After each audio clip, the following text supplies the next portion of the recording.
Assalamualaikum warahmatullahi wabarakatuh. Perkenalkan, kami dari kelompok Sabu atau Sajen Ibu ingin mempresentasikan hasil usaha bisnis kami. Kami beranggotakan Saya Adinda Destiningrum. Makan, nama saya Ahdan Rafi Maulana. Saya Barkah Agung Pangestu. Saya Muhammad Farid Diva. Saya Muhammad Ihsan Ceniago. kita Saya Raden Kintara. baik. Selanjutnya ada penjelasan mengenai Sabu atau Sajen Ibu. Berikut merupakan logo dari Sabu atau Sajen Ibu. Nah, yang pertama itu ada penjelasan mengenai produk. Sajen Ibu merupakan usaha yang menyediakan bahan baku berkualitas untuk membuat lauk pauk masakan khas Indonesia. Yang kedua ada place. Sajen Ibu berlokasi di Pesona Bali Residen Blok A1 nomor 1 dan 2. Ketiga ada price. Sajen Ibu dijual dengan harga 50.000 per piecesnya. Yang keempat ada promotion. Sajen Ibu melakukan promosi melalui media sosial dan papan iklan. Berikut merupakan visi dan misi dari Sajen Ibu. Yang pertama ada visi, yaitu mengangkat kembali kejayaan bumbu-bumbu dan rempah-rempah khas Nusantara yang tersimpan bersama dengan masakan khas Nusantara.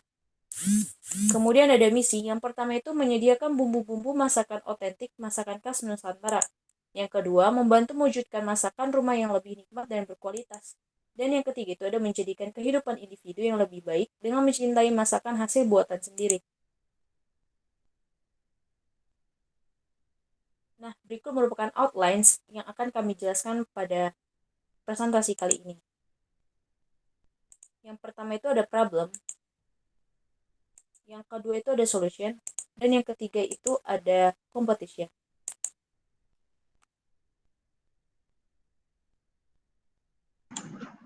Selanjutnya, saya akan menjelaskan mengenai outline sajian Ibu. Yang pertama ada problem, di mana pada era pandemi saat ini menuntut seluruh masyarakat untuk terus tetap di rumah dan melakukan segala sesuatu secara daring atau online.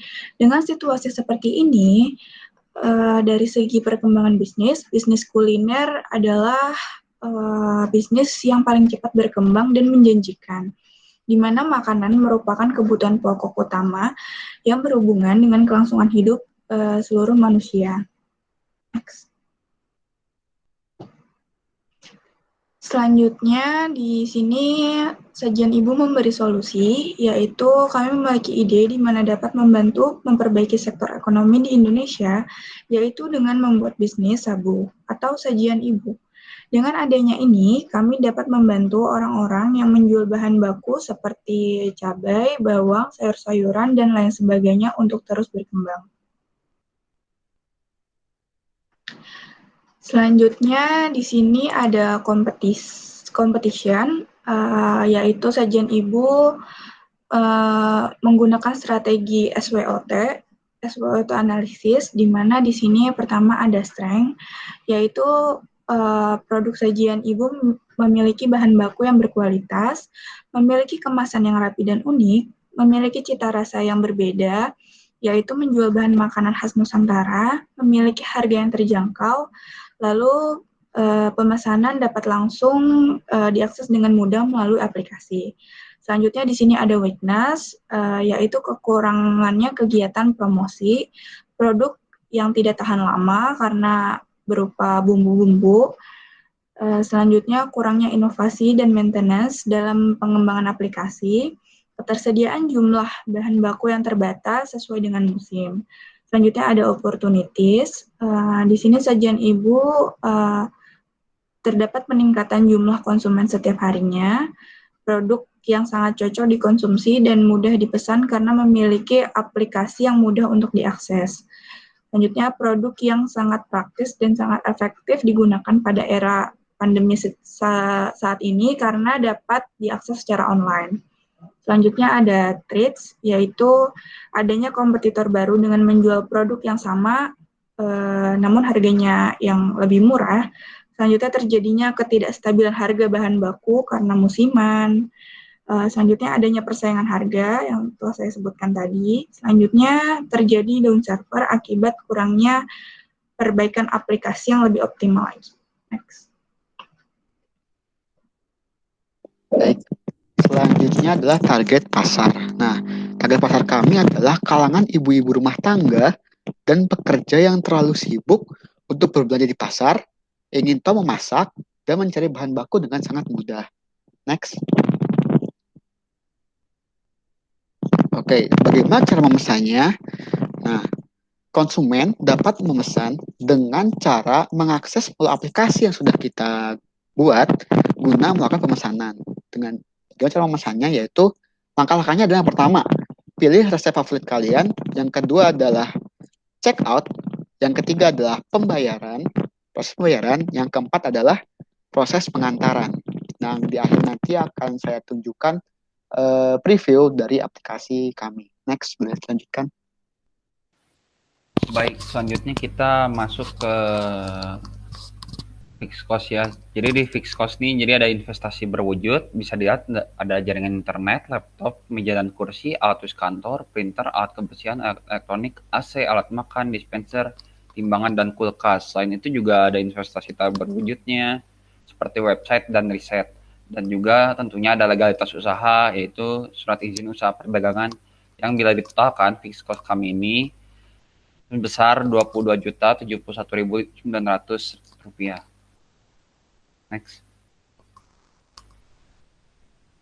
Baik, untuk variabel cost-nya sendiri terdapat biaya operasional kantor yang bisa dilihat, terdapat sewa kantor, token listrik, air PDAM, internet atau wifi, transportasi bensin, dan maintenance yang bisa ditotalkan sebesar Rp43.896.000. Baik, selanjutnya kita bisa lihat direct production cost-nya.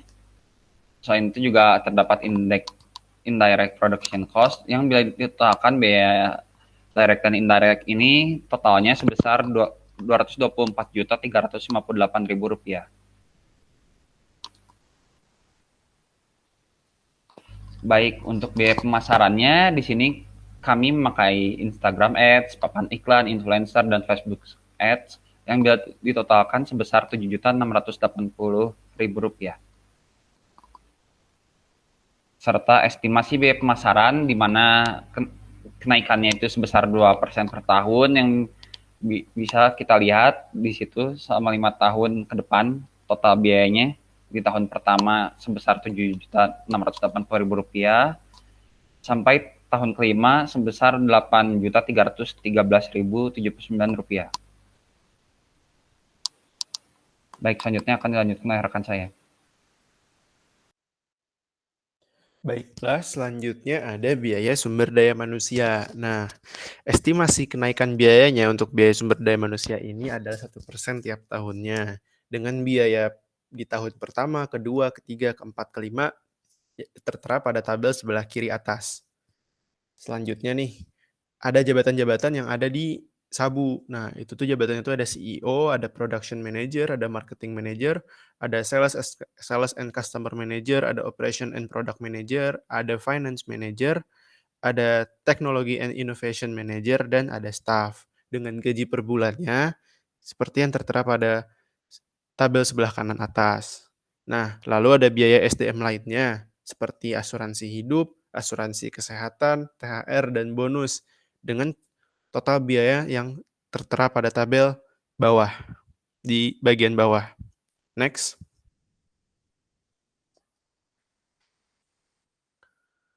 Nah, cost of goods sold pada Sabu ini itu ada selling volume, ada production volume, dan ada final inventory yang dapat dilihat pada tabel bagian tengah. Selanjutnya di atas itu ada cost of goods sold pada tiap tahunnya yang diproyeksikan selama 5 tahun, seperti yang dapat dilihat pada tabel di bagian atas. Nah, lalu di bawahnya itu ada kalkulasi dari product selling cost selama 5 tahun. Untuk selling cost rounding per produknya dapat dilihat pada bagian bawah dari tabel yang paling bawah, dengan persen profit per tahunnya itu untuk tahun pertama sebesar 15%, tahun kedua sebesar 17%, tahun ketiga sebesar 19%, tahun keempat sebesar 21%, dan tahun kelima sebesar 23%. Next.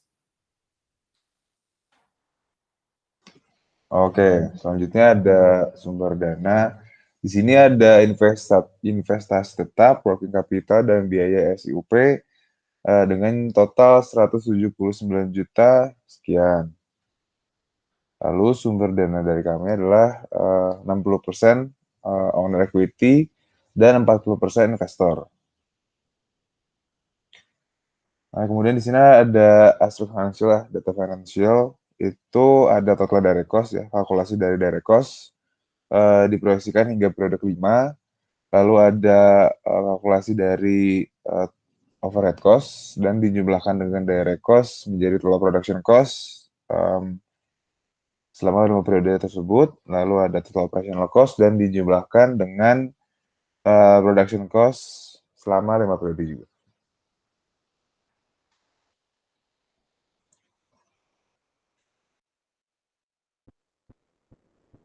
Baik, di sini ada proyeksi cash flow dari sajian ibu, di mana cash flow sendiri merupakan laporan keuangan yang berisi tentang informasi penerimaan dan pengeluaran arus kas dalam sebuah perusahaan di periode tertentu. Nah, dapat dilihat bahwa proyeksi cash flow-nya sendiri terdiri dari cash inflow dan cash outflow, kemudian menghasilkan final cash balance yang terus menambah setiap tahunnya. Itu dikarenakan karena peningkatan pendapatan dan juga peningkatan biaya yang dikeluarkan oleh perusahaan. Next.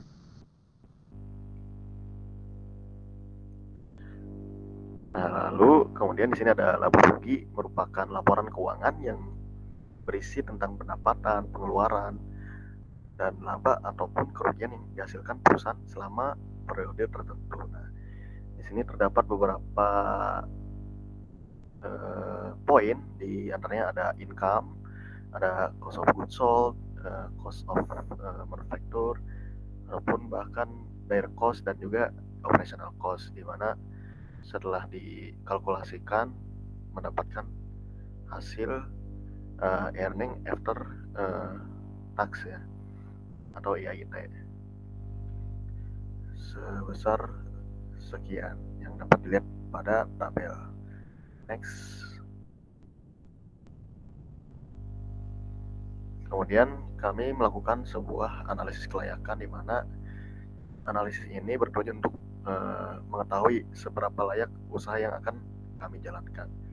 Kami menggunakan metode net present value, payback period, interest rate of return, dan benefit cost ratio. Di mana NPV yang dihasilkan atau net present value itu sebesar 114.976.583 rupiah. Kemudian payback period di periode ke-3,25 dengan P faktor sebesar 8%. Nah, kemudian IRR untuk melihat tingkat efisiensi sebuah investasi, di mana kita menghasilkan IRR sebesar 27,60%. Nah, kemudian untuk benefit cost ratio kita menghasilkan nilai sebesar 1,60. Next. Jadi kesimpulan dari finansial yang telah kami peroleh, dapat dilihat bahwa Sabung peroleh NPV sebesar 114.976.583 rupiah, di mana hasil tersebut menunjukkan net present value yang diperoleh lebih dari 0. Kemudian IRR yang diperoleh tadi sebesar 27,60%, yang menunjukkan IRR lebih besar daripada MANR yang ditentukan, yaitu sebesar 8% hasil dari interest rate atau P faktor. Payback period diperoleh pada tahun 3,25. Dan terakhir adalah benefit cost ratio diperoleh sebesar 1,60, yang menunjukkan bahwa benefit cost ratio lebih daripada 1, di mana ketika kita atau perusahaan mengeluarkan biaya sebesar 1%, maka perusahaan akan mendapatkan income sebesar 1,60%, sehingga dapat ditarik kesimpulan bahwa bisnis sajian ibu layak untuk dijalankan. Selanjutnya akan dijelaskan oleh rekan saya. Selanjutnya ada bisnis model kanvas, di mana berikut merupakan model dari usaha kami. Itu ada yang pertama customer segment, itu ada wanita dan ibu rumah tangga. Kemudian ada customer relationship, yang pertama ada memberikan promosi yang menarik, kedua mempertahankan kualitas produk, dan yang ketiga melakukan inovasi terhadap produk. Kemudian ada channel, itu ada website perusahaan, media sosial, marketplace, online, transportation, and logistik. Kemudian ada value proposition, yang pertama ada praktis, simple, mudah, murah, dan sehat. Selanjutnya ada key activities, yaitu ada pembelian bahan baku, kemudian proses sterilisasi bahan baku, kemudian ada pengemasan bahan baku sesuai dengan menu yang akan dibuat. Selanjutnya distribusi produk ke pelanggan, dan yang terakhir ada penelitian dan pengembangan. Kemudian ada key resource, yaitu yang pertama ada passionisasi merek dagang sabu, kedua direksi dan pegawai, dan yang ketiga itu finansial, modal awal sebesar 179.607.900 rupiah. Kemudian ada key partners, yaitu pertama restoran, kedua Shopee, ketiga Tokopedia, keempat Gojek, dan kelima ada Grab. Selanjutnya ada cost structure, yang pertama itu ada biaya investasi, meliputi peralatan produksi dan inventaris peralatan kantor. Kedua ada biaya produksi, yaitu gaji pekerja dan bahan baku. Dan yang ketiga ada biaya tetap, yaitu ada listrik, air, gaji karyawan, sewa bangunan, dan penyusutan. Dan yang terakhir itu ada revenue stream, di mana yaitu penjualan produk sabu kepada konsumen. Selanjutnya akan dilanjutkan oleh teman saya. Baik, selanjutnya saya akan menunjukkan preview aplikasi kami berupa mockup yang akan segera rilis dekat-dekat ini di Android atau di iOS. Yang akan saya tunjukkan sebentar lagi. Oke, baik. Nah, ini adalah tampilan awal dari aplikasi kami. Jika para kalian belum pada login, kita login dulu dengan username yang sudah terdaftar seperti misalkan dan 30 dengan password 23456. Setelah kita setelah ini login saja. Nah, maka akan langsung muncul ke layanan utama atau halaman utama. Misalkan saya tuh ingin membeli gulai. Nah, maka sebenarnya akan ada penjelasan tentang gulai atau dengan daftar harganya juga. Oh, ternyata enggak nih, kayak kurang cocok nih gulai. Saya ingin rendang. Nah, di rendang ini ada sama juga seperti tadi, ada daftar harga dan penjelasan gulai itu apa. Kemudian kita udah cocok, kita langsung atur cat saja. Selanjutnya akan ada halaman mengenai tentang detail pesanan. Misalnya kita isi dulu alamat kita, misalkan Jalan A, B, C, nomor 1, dan misalkan saya tidak ingin pedas ya. Tidak pedas. Nah, selanjutnya kita menggunakan motorcycle atau kayak Gojek biasa, layanan ojek. Nah, di sini bisa lihat berapa jumlah kuantiti yang kita butuhkan. Kan sebagai saya sendiri saja, saya beli satu saja, bahkan akan muncul daftar harga, yaitu price dari rendangnya tersebut dan delivery fee atau ongkos kirim. Maka totalnya adalah sekitar 60.000. Jika sudah cocok, sudah ingin pesan, kita langsung lihat order saja. Nah, jika sudah ada tanda seperti ini, itu artinya makanan kalian sedang diproses dan akan dikirimkan pada kalian. Nah, jika kalian ingin pesan lagi, tinggal pencet aja bagian halaman pertama ini. Maka langsung akan ada di halaman pertama. Mungkin itu saja review dari aplikasi ini. Kita lanjutkan kepada Nadia Kalista. Baik, terima kasih atas perhatian Anda. Demikianlah hasil presentasi kami. Kurang lebihnya mohon maaf. Wassalamualaikum warahmatullahi wabarakatuh.